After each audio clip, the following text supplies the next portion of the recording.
এবার যুদ্ধ নির্বাচনী প্রতিশ্রুতি পূরণের সরকার গঠনের পর নেতাকর্মীদের সঙ্গে প্রথম বৈঠক বিএনপি চেয়ারম্যানের জনগণকে দেওয়া অঙ্গীকার বাস্তবায়নে চাইলেন সহযোগিতা।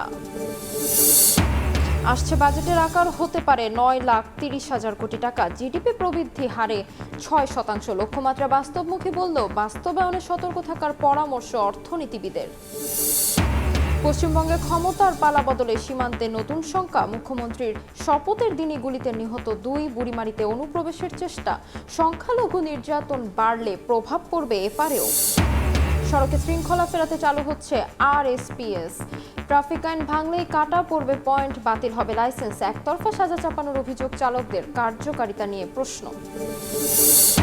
এবং মার্কিন জাহাজ উপসাগরে প্রবেশ করলে নতুন সংঘাতের হুঁশিয়ারি ইরানের। যুদ্ধবন্ধে তেহরানের প্রতিক্রিয়ার অপেক্ষায় ওয়াশিংটন।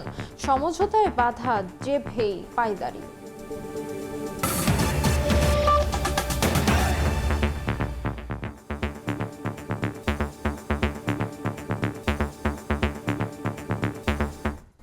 সকালের সময়ের সঙ্গে আছি আমি তাজমিলা খান। জনরায় পাওয়া বিএনপির ম্যানিফেস্টো এখন জনগণের। এবার যুদ্ধ প্রতিশ্রুতি পূরণের অঙ্গীকার বাস্তবায়নে দলের সব পর্যায়ের নেতাকর্মীদের সহযোগিতা চাইলেন বিএনপি চেয়ারম্যান তারেক রহমান। সরকার গঠনের পর প্রথমবার দল ও 3 অঙ্গ সংগঠনের নেতাদের সঙ্গে মতবিনিময় সভা করেন প্রধানমন্ত্রী। 12 ফেব্রুয়ারি ত্রয়োদশ সংসদ নির্বাচনের পরে বিএনপির মাঠ পর্যায়ে নেতাদের সঙ্গে দলের চেয়ারম্যান ও প্রধানমন্ত্রী তারেক রহমানের প্রথম মতবিনিময় সভা, যেখানে যোগ দেন বিএনপি সহ 3 অঙ্গ সংগঠনের জেলা পর্যায়ের নেতারা। বক্তব্যে প্রধানমন্ত্রী বলেন, ফ্যাসিবাদ বিদায়ের যুদ্ধ শেষে এখন জনগণকে দেয়া প্রতিশ্রুতি পূরণের যুদ্ধ শুরু হয়েছে। যুদ্ধ একটি শেষ হয়েছে, এখন আরেকটি যুদ্ধ শুরু হয়েছে। কি সেই যুদ্ধ? সেই যুদ্ধটি হচ্ছে আমরা মানুষকে যে কমিটমেন্ট দিয়েছিলাম সেই কমিটমেন্টগুলোর বাস্তবায়ন করা। মানুষ আমাদের দলের পক্ষে, আমাদের ম্যানিফেস্টোর পক্ষে আমাদেরকে মানুষ সমর্থন দিয়েছে। যে নির্বাচনের আগের দিন পর্যন্ত এই ম্যানিফেস্টোটি ছিল বাংলাদেশ জাতীয়তাবাদী দলের ম্যানিফেস্টো।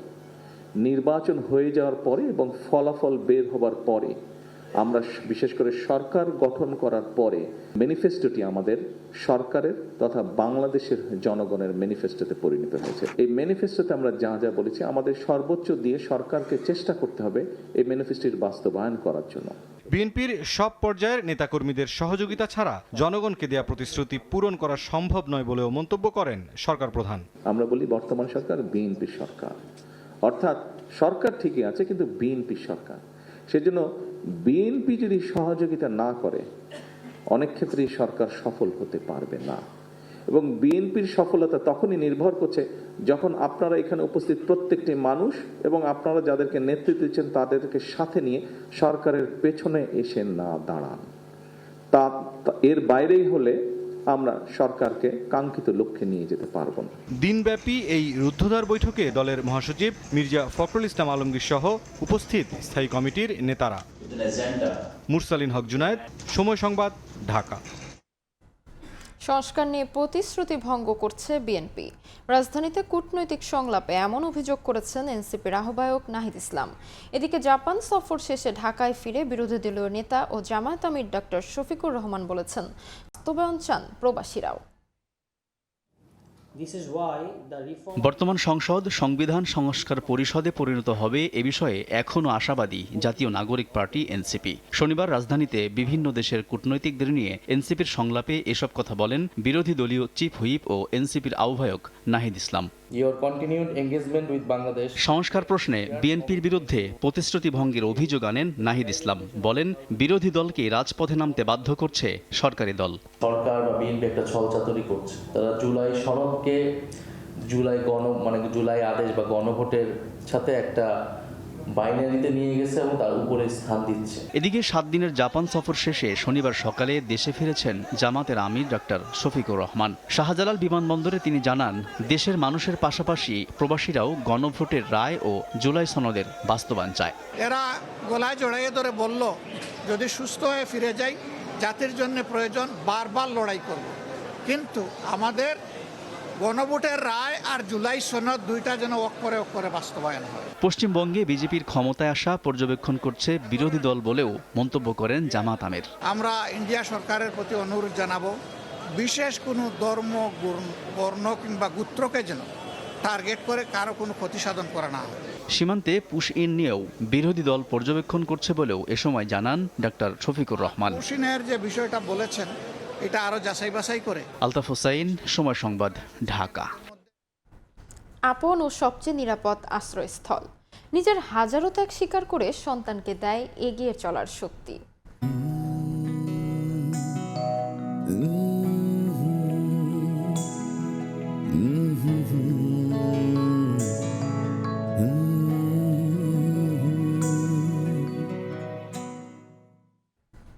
শত কষ্টের মাঝেও হাসি মুখে থাকা মায়েদের নিয়ে প্রতিবেদন থাকছে সংবাদের শেষ অংশে। উত্তরাধিকার সূত্রে পাওয়া অর্থনীতি কাঁধে নিয়ে আগামী অর্থবছরের জন্য 9,30,000 কোটি টাকার বাজেট ঘোষণা করতে যাচ্ছে বিএনপি সরকার। জিডিপি প্রবৃদ্ধি ধরা হতে পারে 6.5%। এমন আভাসই মিলেছে অর্থ মন্ত্রণালয় থেকে। লক্ষ্যমাত্রাকে বাস্তবমুখী বললেও বৈশ্বিক নানা চ্যালেঞ্জের মুখে সম্প্রসারণমূলক বাজেট বাস্তবায়নের দক্ষতা দেখাতে না পারলে মূল্যস্ফীতি বাড়িয়ে তা অর্থনীতিকে অস্থিতিশীল করতে পারে বলেও সতর্ক করেছেন অর্থনীতিবিদরা। কামরুল হাসান সবুজের রিপোর্ট। বেচাকেনার ব্যস্ততার মধ্যেই এই মুদি দোকানির নিরন্তর হিসাব কষে চলা, ভোক্তা চাহিদা মেটাতে পণ্য সরবরাহ ঠিক রাখতে কিভাবে আসবে অর্থের যোগান, সংকট মোকাবিলায় কতটুকু ভরতে পারবেন সঞ্চয় ভাণ্ডার, ঘাটতি পূরণে ভরসা রাখবেন কোথায়, আর পরিবারের সদস্যদের খরপোশ মেটাতেই বা ব্যয় করবেন কত টাকা। আয় ব্যয়ের হিসাব যদি আমি ঠিকমতো না করতে পারি তাহলে আমার ব্যবসারও উন্নতি হবে না, আমার সংসারও ঠিকমতো চালাতে পারবো না। পরিকল্পনা যদি আমার ভালো না হয় তাহলে আমার কোনো কাজে ভালো হবে না। আয় ব্যয়ের হিসাব কষে চলা প্রত্যেক সচেতন মানুষের মতোই আগামী অর্থ বছরে দেশের উন্নয়নে কত টাকা ব্যয়ে কি করা হবে ছক কষে জাতীয় সংসদে সেই বাজেট ঘোষণা হতে যাচ্ছে আগামী 11 জুন। কঠিন সময়ে বাজেট দেওয়ার দায়িত্ব পড়েছে নতুন সরকারের উপর। কঠিন সময় বিশ্ব বাস্তবতায় আছে, আর দেশের কয়েক বছরের অর্থনৈতিক বাস্তবতায় তো কঠিন বটেই। বিএনপি সরকার 2026-27 অর্থ বছরের জন্য 9,30,000 কোটি টাকার বাজেট দিতে যাচ্ছে বলে জানিয়েছে অর্থ মন্ত্রণালয়ের সূত্র, যা চলতি অর্থ বছরের প্রস্তাবিত বাজেটের চেয়ে 1,40,000 কোটি টাকা বেশি। আর জিডিপি প্রবৃদ্ধি ধরা হতে পারে 6.5%। প্রবৃদ্ধি তো আমরা 8% অলমোস্ট চলে গিয়েছিলাম, সেখান থেকে আমরা নেমে গিয়েছি। সেই হিসেবে টার্গেটটা 6.5% অনেক বেশি না।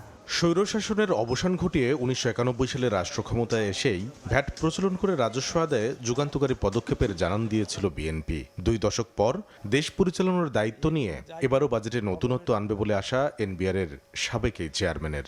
বাজেট বাড়াতে হবে। কেন বাড়াতে হবে? যে অর্থনীতিকে চালু করতে হবে, বাজেট বড় করতে হবে, কিন্তু সুশাসনটা তার সাথে থাকতে হবে।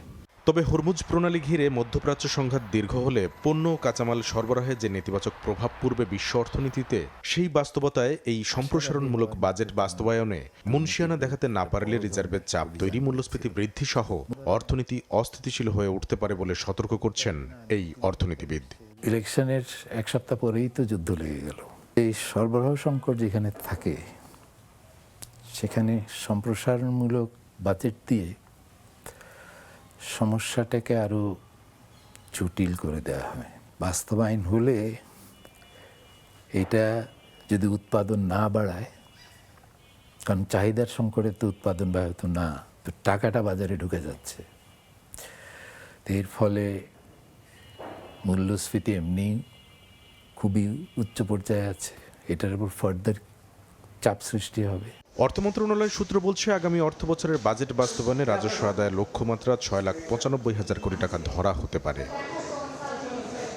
কামরুল হাসান সবুজ, সময় সংবাদ, ঢাকা। সকালের সময় আরো থাকছে। বৃষ্টি জলাবদ্ধতায় মৌলভীবাজারে নষ্ট 82 কোটি টাকার ধান, লোকসানে দিশেহারা কৃষক, সরকারি সহযোগিতার তালিকা থেকে বাদ পড়ার অভিযোগ। পশ্চিমবঙ্গে ক্ষমতার পালা বদলে সীমান্তে বাড়ছে নতুন শঙ্কা। শুভেন্দু অধিকারী মুখ্যমন্ত্রী হিসেবে শপথ নেওয়ার পরের দিনই সীমান্তে গুলিতে প্রাণ গেছে 2 জনের। আর লালমনিরহাটের বুড়িমারিতে অনুপ্রবেশ ঠেকিয়েছে বিজিবি। বিশ্লেষকরা বলছেন, সীমান্তের ওপারে কট্টর হিন্দুত্ববাদী রাজনীতির উত্থানে উদ্বেগ আছে বাংলাদেশে। দিন মোহাম্মদ সাব্বিরের রিপোর্ট। শুভেন্দু অধিকারী ঈশ্বরের নামে শপথ করিতেছি যে ৪৭-এর দেশভাগের পর প্রথমবার পশ্চিমবঙ্গের ক্ষমতার মসনদে গেরুয়া শিবির। তবে নির্বাচনের ফল প্রকাশের পরপরই কলকাতার নিউ মার্কেটে বুলডোজার দিয়ে সংখ্যালঘু মুসলমানদের ব্যবসা প্রতিষ্ঠান গুড়িয়ে দেওয়ার ছবি নজর কেড়েছে গোটা বিশ্বের। এছাড়াও বিভিন্ন স্থানে বিচ্ছিন্ন সহিংসতার ঘটনায় বাড়ছে নিরাপত্তা শঙ্কা। বিশেষ করে আসাম সহ বিজেপি শাসিত রাজ্যগুলোর অতীত অভিজ্ঞতায় সেই শঙ্কা আরও জোরালো হয়েছে। শপথ নেয়ার পর শুভেন্দু অধিকারী নীরব থাকলেও নির্বাচনী প্রচারে তার বাংলাদেশ বিরোধী বক্তব্য সেই উদ্বেগকে আরো বাড়িয়েছে। वार्ड नंबर 77 में जितना मुसलमान वोट देने के लिए निकला सब ममता को वोट दिया। বিশ্লেষকরা বলছেন, সীমান্তের ওপারে কট্টর হিন্দুত্ববাদী রাজনীতির উত্থানে উদ্বেগ আছে বাংলাদেশে। ওপারে মুসলিম নির্যাতন বাড়লে তার প্রভাব পড়তে পারে এপারেও। যেহেতু হচ্ছে কি 3 লাখ ভোটার তারা এখনো হচ্ছে সেই লিস্টে জায়গা পাননি, এই 3 লাখ নাম্বারটাকে ব্যবহার করে একটা পুশিং করবার চেষ্টা হয় কিনা এবং সেটার একটা শঙ্কা আছে। ক্যাম্পেইনের সময় আমরা দেখেছি যারা বিভিন্ন ধরনের কথা বলেছেন এবং পরবর্তী সময়েও আমরা হচ্ছে গিয়ে এই নির্বাচনের বিজয়টাকে তারা যেভাবে আইডেন্টিফাই করবার চেষ্টা করছেন, তার ফলে এই একটা শঙ্কার জায়গাটা থাকে। এটা তো কোনো ধরনের শিষ্টাচারের মধ্যে পড়ে না, কূটনীতির ধার ধারে না, এটা তো দুই দেশের পারস্পরিক সার্বভৌম সমতার সম্পর্কের প্রতি কোনো শ্রদ্ধাশীল আচরণ না। তবে রাজনৈতিক নীরবতার মধ্যেও সীমান্তে থামেনি অস্থিরতা। এরই মধ্যে শনিবার ব্রাহ্মণবাড়িয়ার কসবা সীমান্তে বিএসএফের গুলিতে এক বাংলাদেশির প্রাণ গেছে। এর আগে বুধবার লালমনিরহাটের বুড়িমারিতে অনুপ্রবেশের সময় এক ভারতীয় নাগরিকের পথ রোধ করে ফিরিয়ে দিয়েছে বিজিবি। সীমান্ত অস্থিতিশীল হলে শুধু বাংলাদেশ নয়, ভারতকেও এর নেতিবাচক পরিণতি ভোগ করতে হবে বলে মত বিশ্লেষকদের। আমাদের নিরাপত্তার জন্য এটা বড় একটা ধরনের হুমকি। সেই জন্য আমি মনে করি প্রথমত সীমান্ত সুরক্ষিত করতে হবে। এই জাতীয় কাজ করে তারা পার পাবে না, সেই জিনিসটা আমাদেরকে, এই মেসেজটা তাদের কাছে দিতে হবে। আমাদের সীমান্ত যেটা ভারত বাংলাদেশ দুই পক্ষেরই প্রয়োজন, সেটা স্থিতিশীল থাকুক। আমাদের দুই প্রান্তের যে মানুষ রয়েছে, জনগণের মধ্যে সম্পর্কের ভিত্তিটা আরও দৃঢ় হোক। এদিকে সীমান্ত পরিস্থিতি পর্যবেক্ষণে নজরদারি বাড়িয়েছে বর্ডার গার্ড বাংলাদেশ। সংস্থাটির দাবি, যে কোনো ধরনের অনুপ্রবেশ বা সীমান্ত ঘিরে যে কোনো অস্থিরতা মোকাবিলায় প্রস্তুত রয়েছে বিজিবি। দিন মোহাম্মদ সাব্বির, সময় সংবাদ, ঢাকা। জাতীয় স্বার্থ রক্ষা করে উন্নয়নে অগ্রাধিকার দেওয়াই বর্তমান সরকারের পররাষ্ট্রনীতির মূল লক্ষ্য বলে জানিয়েছেন প্রধানমন্ত্রীর পররাষ্ট্র বিষয়ক উপদেষ্টা হুমায়ুন কবির। শনিবার বিকেলে গুলশানের একটি হোটেলে আলোচনায় তিনি বলেন, মূলনীতি হবে বাংলাদেশ ফার্স্ট। তবে এর অর্থ কোনো ধরনের বিচ্ছিন্নতা নয়, বরং বিশ্ব ব্যবস্থার সঙ্গে যুক্ত থেকে দেশের স্বার্থকে এগিয়ে নেওয়া। গত প্রায় 2 দশকে দেশে একটি নির্দিষ্ট রাষ্ট্রের উপর অতিরিক্ত নির্ভরশীল হয়ে পড়ে উল্লেখ করে হুমায়ুন কবির বলেন, যার কারণেই কূটনৈতিক ভারসাম্য নষ্ট হয়েছে।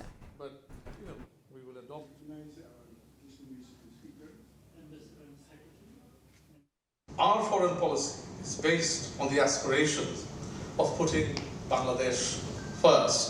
Does not mean isolating Bangladesh, prioritizing the national interest and development of the country. We will not be a football between China and India. We can be a referee now and then, but we will not be a football. We can be a referee now and then to ensure that, in terms of as a neutral friend to both. সড়কে শৃঙ্খলা ফেরাতে চালু হচ্ছে road safety penalty system RSPS।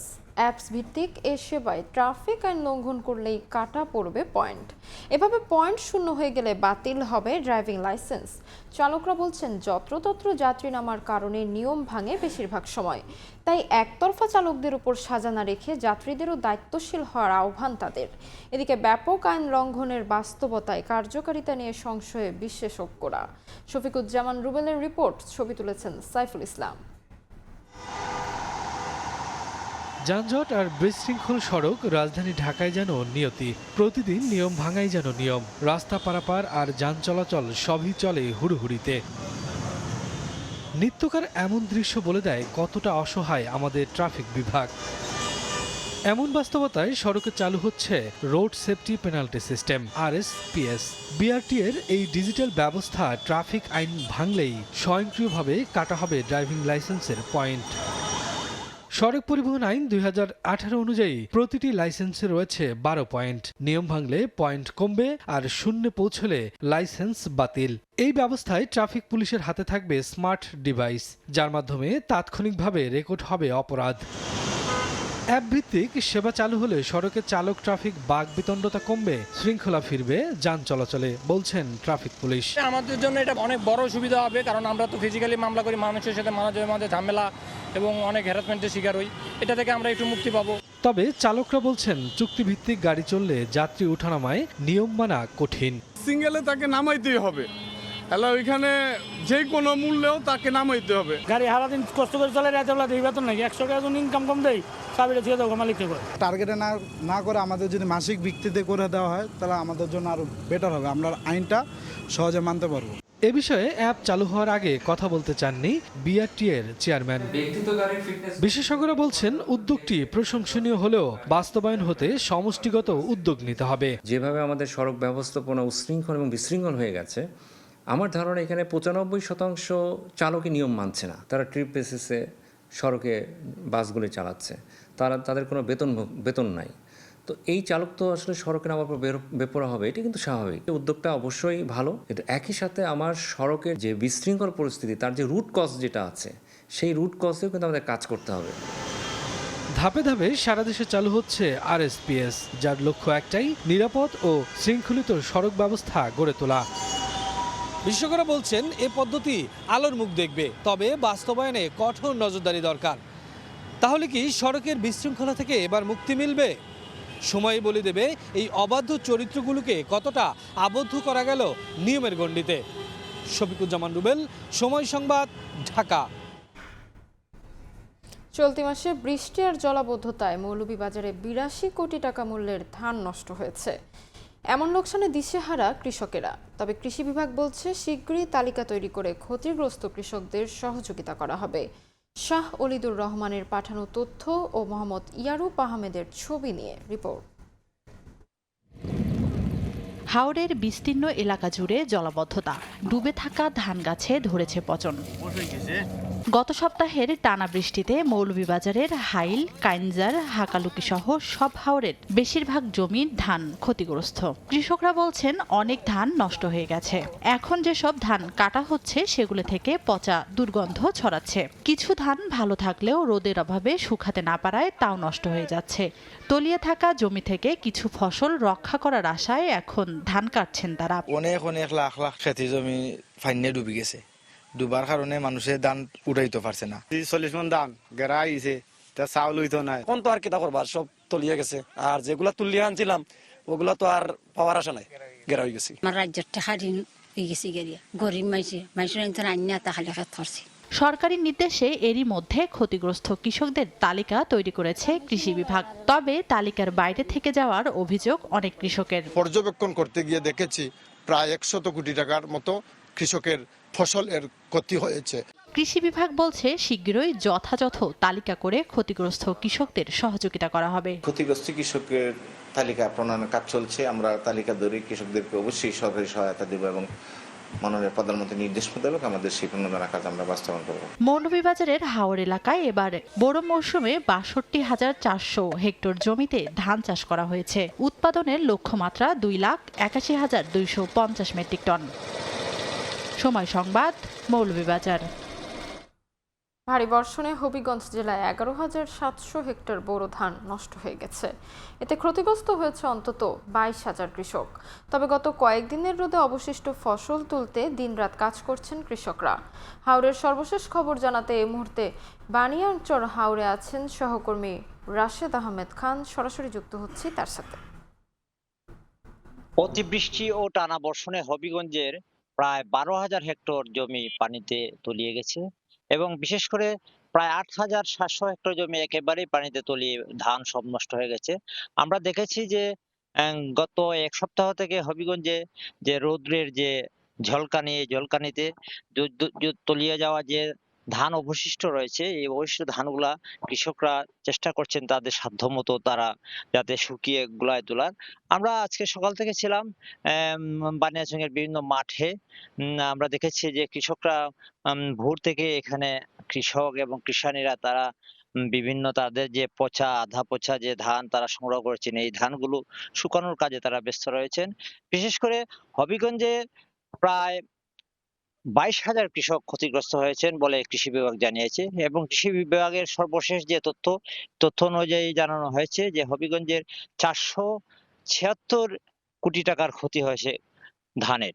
তো আমরা কথা বলেছিলাম কৃষি বিভাগের সাথে, তারা জানিয়েছেন যে হবিগঞ্জের যে কৃষকরা যে অর্জিত যে ধানের যে লক্ষ্যমাত্রা ছিল, এই লক্ষ্যমাত্রার সিকিভাগও পূরণ হবে কিনা এটা আশঙ্কা দেখা দিয়েছে। এবং বিশেষ করে যে হবিগঞ্জের যে বানিয়াচং, আজমিরগঞ্জ এলাকার যে হাওরগুলো আছে, এই হাওরগুলাতে ধানের প্রচুর ক্ষতি হয়েছে এবং বিশেষ করে যে কৃষকরা ধান উৎপাদন করতে গিয়ে যে তারা ঋণগ্রস্ত হয়েছেন, এই ঋণের টাকা এখন তারা কিভাবে শোধ করবেন এই নিয়ে অনেকটা দুশ্চিন্তা রয়েছেন কৃষকরা। এবং তারা জানিয়েছেন যে অবশিষ্ট ধানগুলা তারা সংগ্রহ করেছেন, এই ধানগুলাও তারা সরকারি গুদামে ন্যায্য মূল্যে ধান দিতে পারবে কিনা এ নিয়েও আশঙ্কা রয়েছে। কারণ তাদের অভিযোগ প্রতি বছরই এখানে যারা খাদ্য গুদামের দায়িত্বে আছেন তারা প্রকৃত কৃষকরার কাছ থেকে তারা ধান নেন না এবং দালালরা এখানে ধান দিতে পারে, যার জন্য প্রকৃত কৃষকরা যে তাদের যে ধান সরকারি যে ন্যায্য মূল্য আছে, ন্যায্য মূল্য তারা পান না। এবং যারা দালাল আছে, বিশেষ করে দালালরা এখানে বিভিন্ন অর্থের বিনিময়ে এখানে ধান নিয়ে থাকেন এবং যারা প্রকৃত কৃষক তারা যদি খাদ্য গুদামে ধান নিয়ে যান তবে বিভিন্ন অজুহাতে তাদেরকে ফিরিয়ে দেওয়া হয়। তো সরকারের কাছে যে কৃষকরা একটাই দাবি যে কৃষিকে বাঁচাতে এবং কৃষকদের বাঁচাতে ন্যায্য মূল্যে যে ধানের যে দাম নির্ধারণ করা হয়েছে, এই দামে যাতে প্রকৃত কৃষকরা দিতে পারেন এবং এতে যাতে কোনো ধরনের কারচুপি না হয়, কোনো ধরনের দুর্নীতি না হয়, এই জন্য তারা সব কৃষকদের পক্ষ থেকে সরকারের কাছে বিশেষভাবে দাবি জানিয়েছেন। তো আমাদের কৃষি বিভাগের সর্বশেষ যে তথ্য অনুযায়ী যে লটারির মাধ্যমে এখানে ধান নেওয়ার জন্য প্রক্রিয়া শুরু হয়েছে এবং লটারি করা হয়েছে।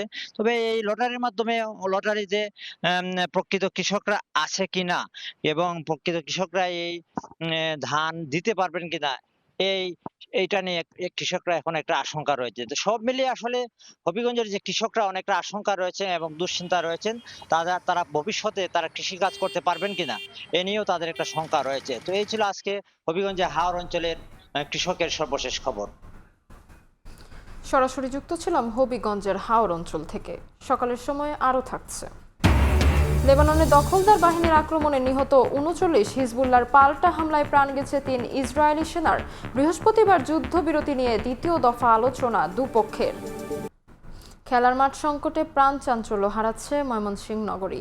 ৩৩টি ওয়ার্ডের নগরীতে খেলার জায়গা না পাওয়ায় শিশু কিশোররা বেড়ে উঠছে হাহাকারে।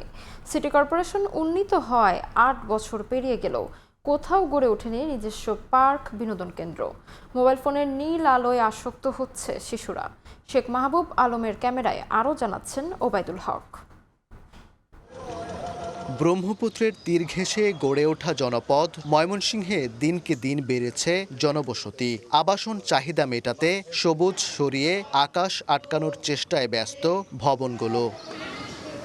শহুরে কোলাহলে হারিয়ে যাচ্ছে দুরন্ত শৈশব। চার দেয়ালের বাইরে এক চিলতে সবুজ যেন সোনার হরিণ। খেলাধুলায় ময়মনসিংহ শহরের অলিগলিতে কোনো রকমে টিকে আছে কৈশোরের প্রাণচঞ্চলতা। খেলার মাঠ নেই, তাই কোথাও গলির রাস্তায় ভরসা শিশু কিশোরদের, আবার কোথাও রেল লাইনের পাশে ময়লা আবর্জনা আর ঝোপঝাড় সরিয়ে তারা মেতেছে খেলাধুলায়। পরিকল্পনার মানদণ্ড অনুযায়ী ঘনবসতিপূর্ণ নগর এলাকায় প্রতি ৩ থেকে ৫ হাজার মানুষের জন্য একটি করে খেলার মাঠ থাকার কথা। কিন্তু প্রথম শ্রেণীর পৌরসভা থেকে ময়মনসিংহ সিটি কর্পোরেশন উন্নীত হওয়ার ৮ বছর পেরিয়ে গেলেও এই সিটি কর্পোরেশনের ৩৩টি ওয়ার্ডের কোথাও নিজস্ব কোনো খেলার মাঠ নেই। ফলে শিশু কিশোররা এমন ঝুঁকিপূর্ণ পরিবেশে কিংবা ভার্চুয়াল জগতে সীমাবদ্ধ হয়ে পড়ছে। বাসায় বসে কি করব, বিকালবেলা আমাদের তো খেলতে ইচ্ছে করে, আমরা রাস্তায় এই জন্য খেলি। মাঠে খেলতে আমরা মাঠেই খেলতাম, কিন্তু এখন তো মাঠ নাই, রাস্তায় খেলতে হয়। আমরা মাঝে মাঝে বকাও খাই যে এখানে খেলা যাবে না। অনেক ঝোপঝাড় আসলো, ওইখানে আমরা পরিষ্কার করে আর কি এখানে খেলার মতো আপাতত পরিবেশ বানাই নিছি। আসলে আমরা যে মোবাইল আসক্ত হয়েছি এটারও একটা কারণ আছে। আমরা যদি খেলার মাঠ পাইতাম তাহলে আমরা খেলতাম। নগরীতে হাঁটাহাঁটি, শরীরচর্চার স্থান কিংবা একটু বুক ভরে শ্বাস নেওয়ার জন্য এই নগরবাসীর একমাত্র ভরসা ব্রহ্মপুত্র নদের পাড়ের জয়নুল আবেদিন পার্ক। ছুটির দিন কিংবা উৎসবে এই এক চিলতে জায়গাতেই ভেঙে পড়ে পুরো নগরের মানুষ। আমরা শহরে একদম বদ্ধ অবস্থায় আছি, নিঃশ্বাস ফেলার একটু জায়গা নাই। প্রশস্ত পরিসর যেখানে শিশু মন বিকশিত হবে, এই ধরনের যদি কর্মকাণ্ড নজর দেয়, আমি মনে করি ময়মনসিংহের নাগরিক হিসাবে আমরা আরও বেশি উপকৃত হব। বিশেষজ্ঞরা বলছেন, খেলার মাঠ আর বিনোদন কেন্দ্রের অভাবে বাধাগ্রস্ত হচ্ছে শিশুদের শারীরিক ও মানসিক বিকাশ। নগরবিদরা বলছেন, ময়মনসিংহ সিটিতে ন্যূনতম 37টি খেলার মাঠ দরকার। খেলার মাঠে খেলতে হবে, হাঁটুতে দু একটা ঘষা লাগবে, এভাবেই তো আমরা শিখেছি। কিন্তু এখন তো ছেলেমেয়েরা সেই খেলার সুযোগ পাচ্ছে না। শুধু তাদের পড়াশোনার দিকে মনোযোগ দিলে হবে না, তাদের স্বাস্থ্য, তার মনের স্বাস্থ্য, এটা দেখতে হবে। পরবর্তী প্রজন্ম যেন অসুস্থ না হয়ে পড়ে, সেটাকে কভার করার জন্য, সেটাকে রিকভার করার জন্য আমাদের উচিত হবে আমাদের শহর জুড়ে বিস্তৃতভাবে মাঠ পরিসর তৈরি করা। তবে আশার কথা শুনিয়েছেন নগর প্রশাসক, জানিয়েছেন পরিকল্পনার কথাও। আমরা যে খালগুলো খনন করতেছি সেটা 2 বারে গাছ রুয়ে দিব, বসবার বেঞ্চ করে দিব, চেষ্টা করব ময়মনসিংহে সিটি কর্পোরেশন উদ্যোগে খেলার মাঠ করার জন্য। নিরাপদ খেলার মাঠ আর উন্মুক্ত বিনোদন কেন্দ্র একটি বাসযোগ্য নগরের অপরিহার্য অংশ, কিন্তু সেই মৌলিক সুযোগ থেকেই বঞ্চিত হচ্ছে ময়মনসিংহ নগরীর লাখো শিশু কিশোর। ওবায়দুল হক, সময় সংবাদ, ময়মনসিংহ। সম্প্রচার সংশ্লিষ্ট খাতের উন্নয়নে সরকার সব ধরনের সহযোগিতা করবে বলে আশ্বাস দিয়েছেন ডাক, টেলিযোগাযোগ ও তথ্য প্রযুক্তি মন্ত্রী ফকির মাহবুব আনাম। শনিবার বিকেলে সম্প্রচার প্রযুক্তি পণ্য প্রদর্শনীর সমাপনী দিনে তিনি এ আশ্বাস দেন। মূলধারার গণমাধ্যমের কন্টেন্ট পাইরেসি বন্ধ করে সম্প্রচার খাতকে সুরক্ষা দেওয়ার দাবি জানিয়েছেন কোঅপ সভাপতি। প্রযুক্তি খাতে দেশীয় উদ্ভাবন, ডিজিটাল সেবা ও সম্প্রচার খাতকে আরও এগিয়ে নিতে আয়োজন করা হয় সম্প্রচার প্রযুক্তি পণ্যের প্রদর্শনী। এখানে প্রযুক্তি খাতের অনেকগুলা স্টল এসছে, চায়না, ইন্ডিয়া থেকে, বাংলাদেশীয় অনেক উদ্যোক্তা এসছেন। কেবল অপারেটর্স অ্যাসোসিয়েশন অব বাংলাদেশ কোয়াবের উদ্যোগে রাজধানীর ইন্টারন্যাশনাল কনভেনশন সিটি বসুন্ধরায় আয়োজিত 3 দিনব্যাপী এই প্রদর্শনী শেষ হয় শনিবার।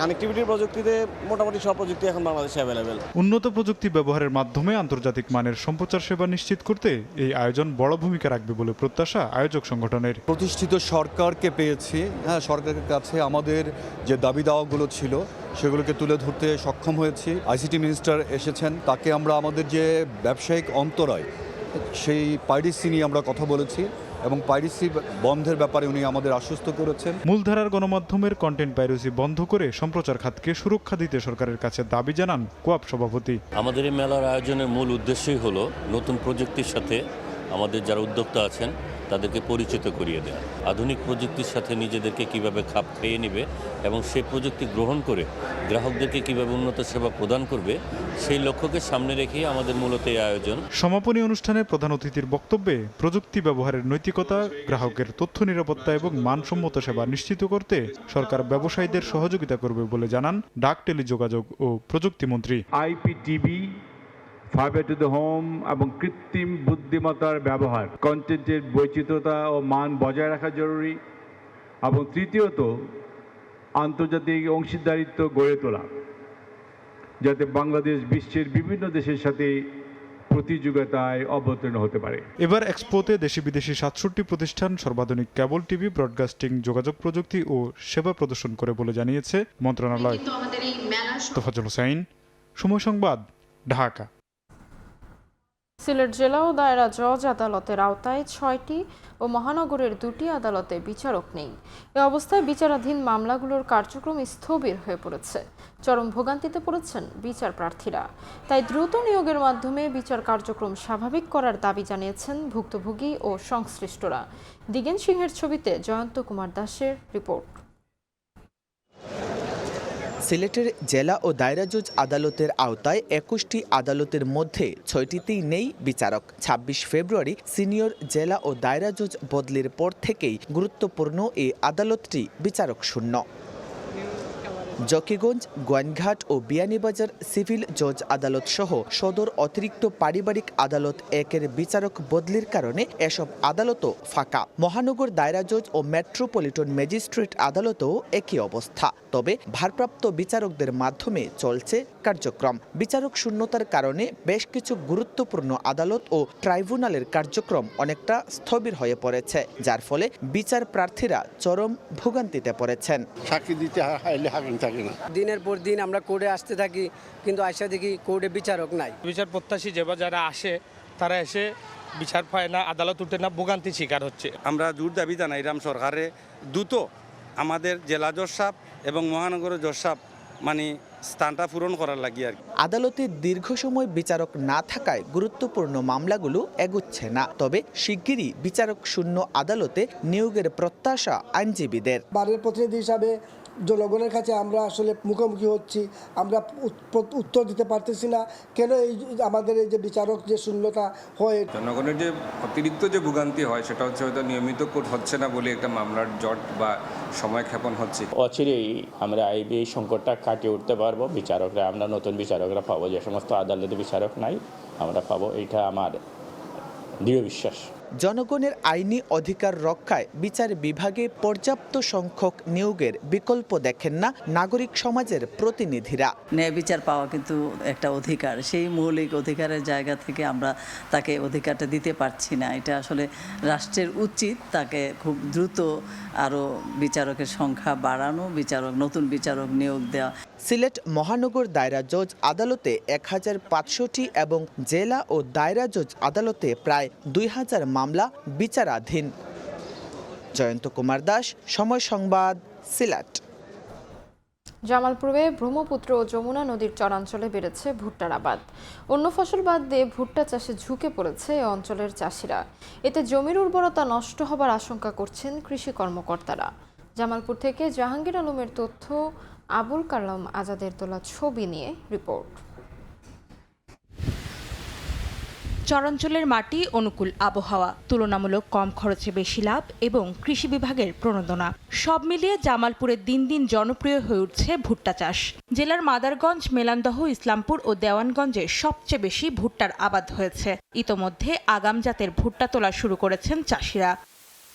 চাষিরা বলছেন প্রতি বিঘায় খরচ হয় 13 থেকে 14,000 টাকা আর লাভ হয় প্রায় 40,000 টাকা।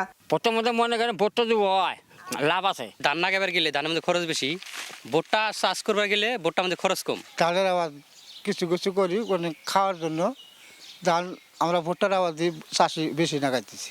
মেলান্দহ উপজেলা কৃষি কর্মকর্তা বলছেন ভুট্টা চাষ করে আপাত দৃষ্টিতে লাভবান হলেও সুদূর প্রসারী ক্ষতির মুখে পড়বেন তারা, কারণ দীর্ঘ সময় এই ফসল চাষে মাটির উর্বরতা নষ্ট হয়। মাটির বুনট নষ্ট হয়ে যাবে, মাটির উর্বরতা নষ্ট হয়ে যাবে, মাটির যে প্রোডাক্টিভিটি এটা নষ্ট হয়ে যাবে। সেজন্য আমরা কৃষককে পরামর্শ দিই যে আপনার যে স্বাভাবিক যে জমিটা আছে যেখানে অন্যান্য ফসল ভালো হয় সেখানে ভুট্টা না করে আপনার সাধারণত চরের যে জমিগুলো আছে বা যে জমিতে অন্যান্য ফসল ভালো হয় না সেখানে আপনি ভুট্টা করেন।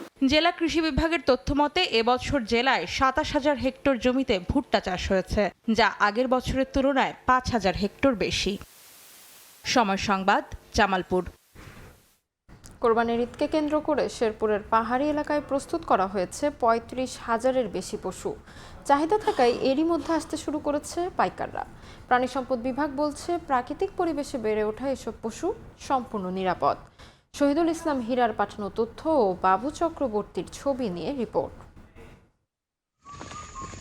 সকালে পশু ছেড়ে আসা হয় পাহাড়ে। সারাদিন পাহাড়ি এলাকায় প্রাকৃতিক চরণভূমিতে খায় ঘাসলতা পাতা। বিকেলে আবার ফিরিয়ে আনা হয় বাড়িতে। শেরপুরে শ্রীবদ্দী, ঝিনাইগাতি ও নলিতাবাড়ী উপজেলার সীমান্তবর্তী গারো পাহাড়ে সারা বছর পশু পালন করা হয় উন্মুক্তভাবে। সীমান্ত জুড়ে প্রায় 4,000 পরিবার 35,000-এর বেশি পশু প্রস্তুত করেছেন কোরবানি ঈদে বিক্রির জন্য। তবে চোরাই পথে ভারতীয় গরু দেশে এলে লোকসানের আশঙ্কা তাদের। এরই মধ্যে বিভিন্ন এলাকা থেকে পাইকাররা দেশি জাতের পশু কিনতে ভিড় করছেন শেরপুরে। এই পাহাড়ে এলাকায় গরু বাছুর পালি, কোনো সার বিষ হাবিজাবি ইঞ্জেকশন ছাড়া। সকালে পাহাড় দিয়ে যায়, সারাদিন খাওয়ায়, আবার সন্ধ্যার সময় নিয়ে যায়।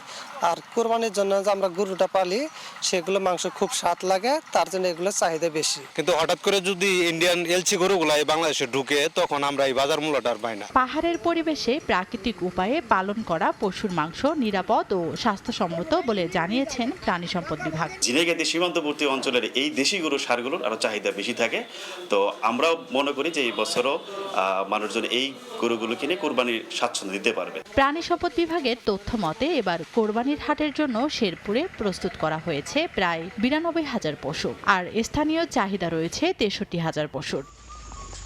সময় সংবাদ, শেরপুর।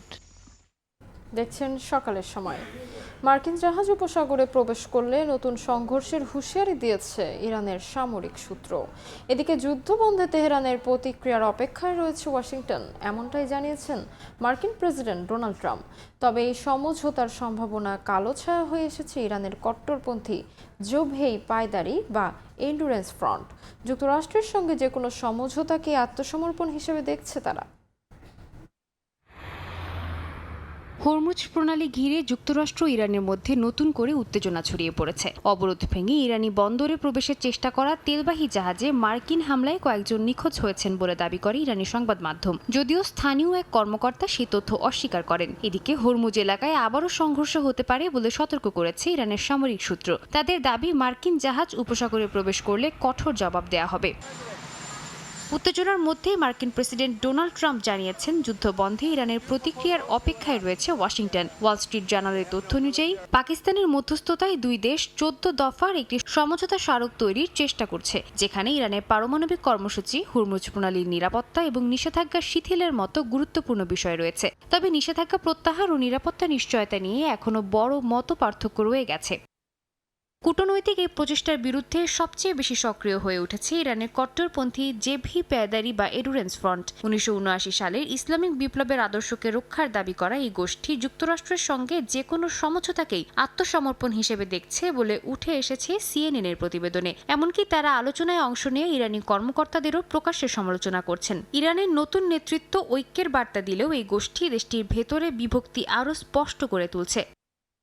যুক্তরাষ্ট্রের জাতীয় সন্ত্রাসবাদ বিরোধী সেন্টারের সাবেক প্রধান জো কেন্ট জানান, যুক্তরাষ্ট্র ও ইসরায়েল ইরানের বিরুদ্ধে যুদ্ধ শুরুর আগেই মার্কিন গোয়েন্দা সংস্থাগুলো জানত যে তেহরান কোনো পারমাণবিক অস্ত্র তৈরি করছে না। তবে তেল আবিবের ছড়ানো মিথ্যা তথ্য ও নেতানিয়াহু সরকারের উস্কানিতে হোয়াইট হাউস হামলার সিদ্ধান্ত নেয়। এ বিষয়ে প্রেসিডেন্ট ডোনাল্ড ট্রাম্পকে লেখা একটি চিঠি জো কেন্ট এক্সে শেয়ার করেন। তবে তার এ দাবিকে মিথ্যা আখ্যা দিয়ে উড়িয়ে দেয় হোয়াইট হাউস। সাদিয়া তাসনিম, সময় সংবাদ। চলমান যুদ্ধবিরতির মধ্যে ইসরায়েলের সামরিক অভিযানে লেবাননে অন্তত 19 জন বেসামরিক নাগরিক নিহত হয়েছেন। পাল্টা হামলায় 3 ইসরায়েলি সেনা নিহতের কথা জানিয়েছে নেতানিয়াহু বাহিনী। এদিকে অ্যাম্বুলেন্স ও সাংবাদিকদের উপর তেল আবিবের হামলার নিন্দা জানিয়েছে ইউরোপীয় ইউনিয়ন। এই উত্তেজনার মধ্যেই আগামী 14 ও 15 মে ওয়াশিংটনে দ্বিতীয় দফা ইসরায়েল লেবানন আলোচনা আয়োজনের ঘোষণা দিয়েছে যুক্তরাষ্ট্র। লেবাননের দক্ষিণাঞ্চলের টাইর শহর জুড়ে আবারও বিস্ফোরণের শব্দ। স্থানীয় সময় শনিবার অঞ্চলটিতে একের পর এক বিমান হামলা চালায় ইসরায়েল। টাইরের কাছে বুদিয়াস, নাবাতিয়ে, বিনতে জবিল ও সাইদার বিভিন্ন এলাকায় হামলার খবর পাওয়া গেছে। সবচেয়ে ভয়াবহ হামলাগুলোর একটি হয় সাকসাকিয়ে এলাকায়, যেখানে বাস্তুচ্যুত মানুষদের আশ্রয় দেয়া একটি ভবনে অভিযান চালানো হয়। এছাড়া সাদিয়াত, নাহরাইন, হাবুস ও মেফতুন এলাকাতেও প্রাণহানির খবর পাওয়া গেছে। ধ্বংসস্তূপে আটকে পড়াদের উদ্ধারে কাজ করছে লেবাননের সিভিল ডিফেন্স। অন্যদিকে পাল্টা হামলা অব্যাহত রেখেছে হিজবুল্লাহ। সংগঠনটি দাবি করেছে তারা দক্ষিণাঞ্চলের বিভিন্ন এলাকায় ইসরায়েলি অবস্থান লক্ষ্য করে গোলাবর্ষণ ও ড্রোন হামলা চালিয়েছে। নেতানিয়াহু বাহিনীর দাবি, সীমান্তের কাছে হিজবুল্লাহর একটি ড্রোন বিস্ফোরণে 3 সেনা আহত হয়েছে, যাদের একজনের অবস্থা আশঙ্কাজনক। একই সঙ্গে দক্ষিণ লেবাননে অভিযান চালানো সেনাদের লক্ষ্য করে একাধিক প্রজেক্টাইল ছোড়ার কথাও জানিয়েছে তেল আবিব।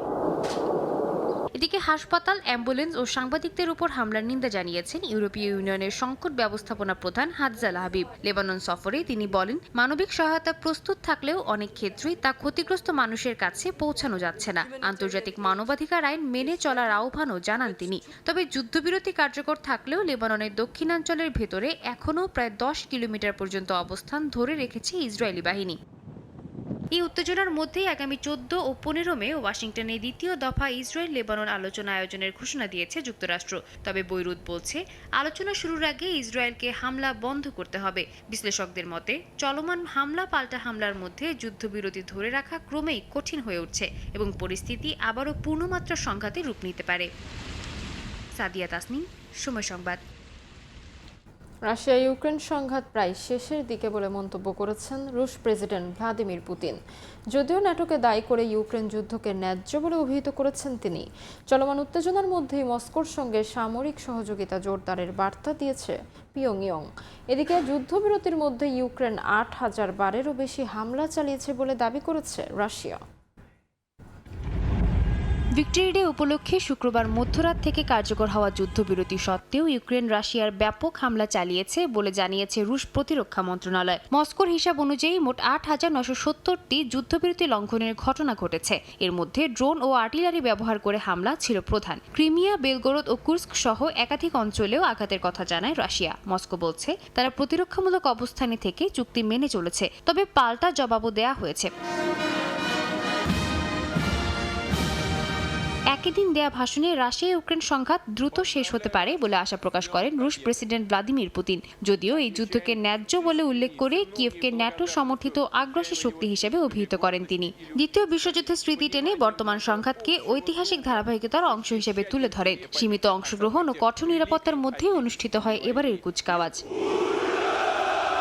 অন্যদিকে রাশিয়ার সঙ্গে প্রতিরক্ষা সহযোগিতা আরও জোরদারের বার্তা দিয়েছেন উত্তর কোরিয়ার সর্বোচ্চ নেতা কিম জং উন। মস্কোর পাশে দাঁড়িয়ে তিনি পারস্পরিক সামরিক সহযোগিতার প্রতিশ্রুতি পুনর্ব্যক্ত করেন। বিশ্লেষকদের মতে এই সংঘাত শুধু ইউক্রেন রাশিয়া নয়, বরং ন্যাটো, যুক্তরাষ্ট্র এবং এশিয়ার কয়েকটি দেশের সম্পৃক্ততায় একটি বহুমাত্রিক ভূরাজনৈতিক সংকটে পরিণত হচ্ছে। ফলে ভিক্টরিতে যুদ্ধবিরতি কার্যত নতুন উত্তেজনার ইঙ্গিত দিচ্ছে। সাদিয়া তাসনিম, সময় সংবাদ। নেট দুনিয়ায় নতুন করে ভাইরাল ভারতের পশ্চিমবঙ্গের নতুন মুখ্যমন্ত্রীর ঘুষ নেয়ার ভিডিও। 2016 সালে বিধানসভা নির্বাচনের আগে ভিডিওটি প্রকাশিত হলে নেট দুনিয়ায় সমালোচনার ঝড় ওঠে। তখন এই ভিডিওটিকেই জোর কদমে প্রচার করেছিল বিজেপি। তবে সেই শুভেন্দু অধিকারীকেই 10 বছর পর পশ্চিমবঙ্গের মুখ্যমন্ত্রী বানালো বিজেপি। একেই বলে রাজনীতি। একসময় মোদি যাকে দুর্নীতিবাজ বলেছিলেন, 10 বছর পর তাকে বানালেন পশ্চিমবঙ্গের মুখ্যমন্ত্রী। ভারতের পশ্চিমবঙ্গে নতুন মুখ্যমন্ত্রী হিসেবে শুভেন্দু অধিকারীর শপথ নেয়ার পরপরই নেট দুনিয়ায় ভাইরাল তার ঘুষ নেয়ার ভিডিও। कैमरा के सामने, टीवी कैमरा के सामने कितना लाए हो? अच्छा लाओ लाओ, और ऐसे कुर्ते में रख देते हैं। 2016 সালের পশ্চিমবঙ্গ বিধানসভা নির্বাচনের ঠিক আগে নারদা নিউজের ওয়েবসাইটে একটি ভিডিও প্রকাশ করা হয়, যেখানে দেখা যায় শুভেন্দু অধিকারী সহ একাধিক তৃণমূল নেতা টাকার বিনিময়ে কাজ পাইয়ে দেওয়ার প্রতিশ্রুতি দিচ্ছেন। প্রায় প্রতিটি ক্ষেত্রেই ঘুষ হিসেবে নেওয়া হয়েছে অন্তত 5 লাখ টাকা। 2016 সালের নির্বাচনের আগে এই ভিডিওটি জোর কদমে প্রচার করেছিল বিজেপি। পরে শুভেন্দু বিজেপিতে যোগ দিতেই সেই ভিডিও নিজেদের অফিসিয়াল চ্যানেল থেকে মুছে ফেলে তারা। এখন সেই বিজেপির নেতা আজ পশ্চিমবঙ্গের মুখ্যমন্ত্রী, আর গোটা বিজেপি তার প্রশংসায় পঞ্চমুখ। প্রশ্ন উঠেছে, নৈতিকতা আর আদর্শ আজ কি তাহলে মুখ থুবড়ে পড়েছে? ওই ঘটনায় তৃণমূল কংগ্রেসের কয়েকজন নেতা গ্রেফতার হয়েছিলেন, কিন্তু শুভেন্দু অধিকারীকে কখনোই গ্রেফতার করা হয়নি। বিজেপিতে যোগ দেওয়ার কারণেই তার বিরুদ্ধে ব্যবস্থা নেয়নি কেন্দ্রীয় তদন্ত সংস্থা, এমনটাই অভিযোগ তৃণমূলের। বরকতুল্লাহ, সময় সংবাদ। কাঠমান্ডু সফর স্থগিত করেছে ভারতের পররাষ্ট্র সচিব বিক্রম মিশ্রি। আগামী 11 মে 2 দিনের সফরে কাঠমান্ডু যাওয়ার কথা ছিল ভারতের পররাষ্ট্র সচিব বিক্রম মিশ্রির। তবে শেষ মুহূর্তে সেই সফর স্থগিত করা হয়েছে বলে জানিয়েছে নেপালের সরকারি সূত্র। ভারতীয় পক্ষ জানিয়েছে অন্য ব্যস্ততার কারণে আপাতত সফরটি পিছিয়ে দেওয়া হয়েছে। যদিও সফর স্থগিতের নির্দিষ্ট কারণ আনুষ্ঠানিকভাবে জানানো হয়নি, কূটনৈতিক সূত্রগুলো বলছে নেপালের প্রধানমন্ত্রী বালেন্দ্র শাহ ভারতের পররাষ্ট্র সচিবের সঙ্গে বৈঠকে আগ্রহ না দেখানো এবং লিপুলেট সীমান্ত ইস্যুতে সাম্প্রতিক উত্তেজনা সফর স্থগিতের পেছনে ভূমিকা রাখতে পারে।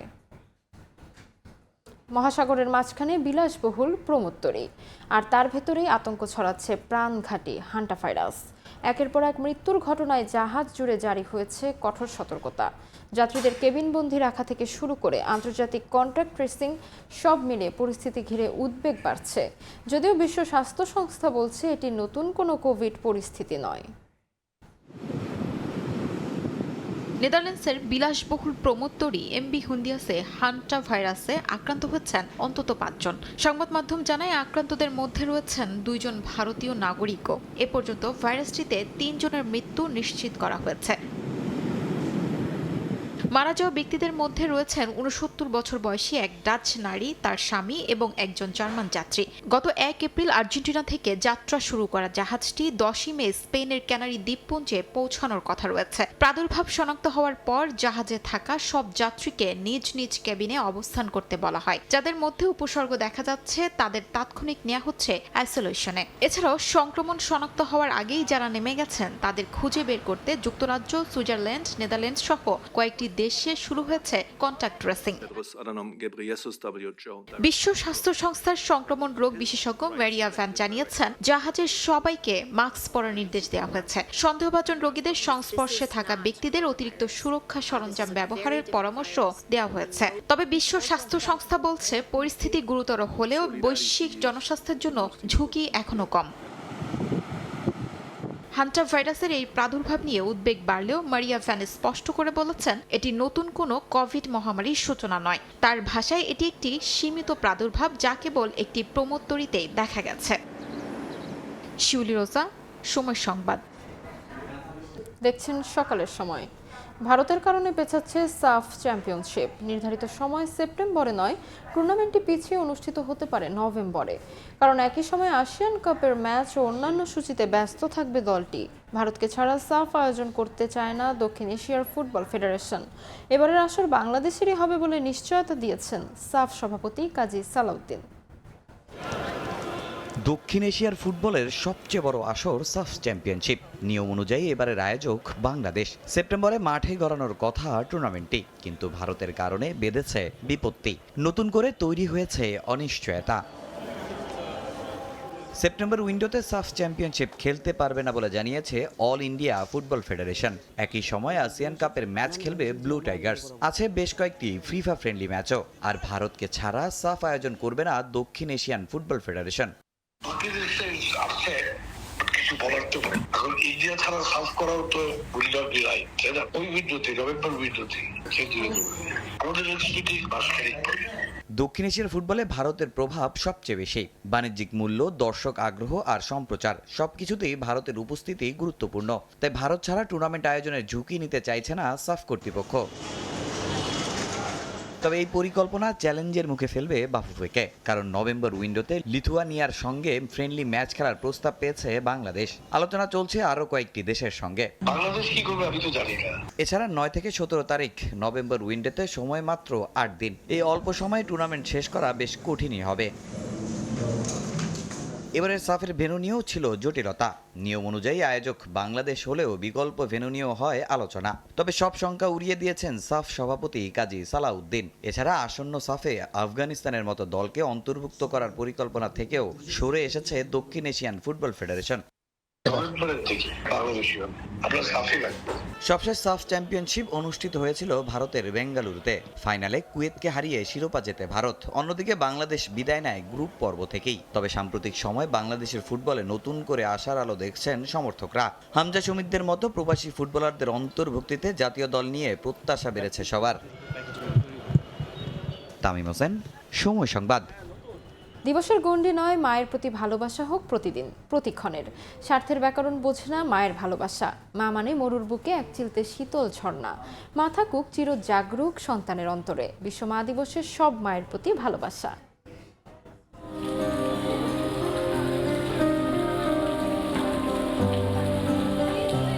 তপ্ত দুপুরে এক পশলা বৃষ্টি, ফুলের পাপড়ি ছুঁয়ে যার শীতল স্পর্শে জড়ায় সবুজ ঘাস। মা মানেই যেন প্রকৃতি, মমতা যার অপার সৌন্দর্য। মা মানেই তো মরুর বুকে এক চিলতে শীতল ঝর্ণা। মা এক অক্ষরের এক মহাসমুদ্র, যার গভীরতা মাপার কোনো যন্ত্র নেই। মা যেন কোনো জ্বলন্ত মোমবাতি, যিনি নিজেকে জ্বালিয়ে আলো ছড়ান সন্তানের জীবনে। মা মানে অনন্ত আকাশ, শত বিপদেও সন্তানকে আগলে রাখা সব প্রশ্রয়ের আঁচল।